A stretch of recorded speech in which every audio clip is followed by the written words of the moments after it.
وعلیکم السلام ورحمۃ اللہ۔ بالکل یہ زبردست پوسٹ بنائی ہے جس نے بھی، یعنی یہ جو لکھا گیا ہے اس کی میں بات کر رہا ہوں کہ مایوسی نہ پھیلائیں، کیونکہ اللہ تعالیٰ قرآن میں بار بار یہ کہتا ہے، یہ ساری چیزیں لکھی ہوئی ہیں کہ نامید نہ ہو، کمزور نہ پڑو، غمگین نہ ہو، مایوس نہ ہو۔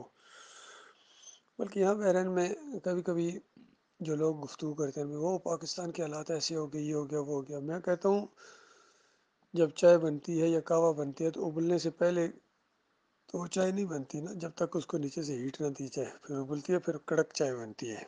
انشاءاللہ پاکستان کے حالات جو بھی ہیں وہ زبردست انقلاب کی طرف جا رہے ہیں۔ پوری دنیا کی نظریں اسی کے اوپر ہیں، اسی وجہ سے کہ یہاں سے توحید کی دعوت اٹھی ہے۔ تو یہ بہت بڑی امید کی کرن پیدا ہو گئی ہے، یقین کریں۔ اگر یہ توحید کی دعوت، ایمان کی دعوت نہ ہوتی تو پھر مایوسی مایوسی تھی۔ تو اس مایوسی کو جو ختم کرنے والی چیز ہے وہ قرآن کی دعوت ہے، قرآن کا پیغام ہے، اور اللہ تعالیٰ نے ایسے اپنے بندے کھڑے کر دیے ہیں جو بالکل آخری حد تک جانے کے لیے تیار ہیں، سر دڑ کی بازی لگانے کے لیے تیار ہیں۔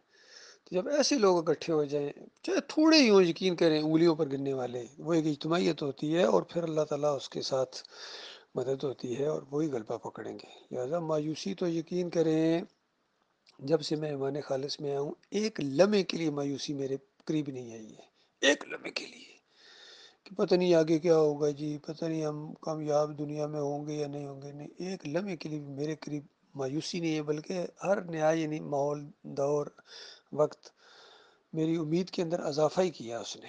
اور میں دیکھ رہا ہوں پوری طرح یہ دعوت غلبہ حق کے لیے آگے بڑھ رہی ہے الحمدللہ، اور غلبہ پکڑے گی بہت جلد انشاءاللہ۔ اس کے بعد اس کی سپیڈ بہت تیز ہو جائے گی۔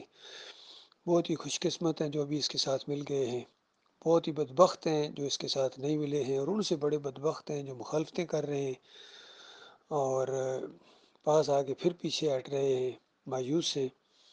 اور ان سے بھی بڑے بدبخت ہیں جو اس کا ساتھ نہیں دے رہے ہیں بلکہ مخالفوں کا ساتھ دے رہے ہیں۔ ان کو بڑی شرمندگی ہوگی، یقین کیجئے، بڑی ان کو شرمندگی ہوگی جب یہ دعوت غلبہ پکڑے گی نا، تو بالکل منہ چھپاتے پھریں گے اور خواہش کریں گے کاش ہم شروع میں اس کے ساتھ ہوتے، ہم مخالفتیں نہ کرتے۔ ساری باتیں یاد آئیں گی، اور مومن بھی ان لوگوں کے بارے میں کہیں گے کہ یہ وہ لوگ ہیں جو بڑے بڑے دعوے کرتے تھے کہ ہم ساتھی ہیں، ہم جماعت میں ہیں، اور اس کے بعد اندروں اندر کیا لگے ہوئے تھے، اور کس طریقے سے ان کے چہرے کو اللہ تعالیٰ نے بے نقاب کیا ہے۔ یہ سب کچھ ہونے والا ہے۔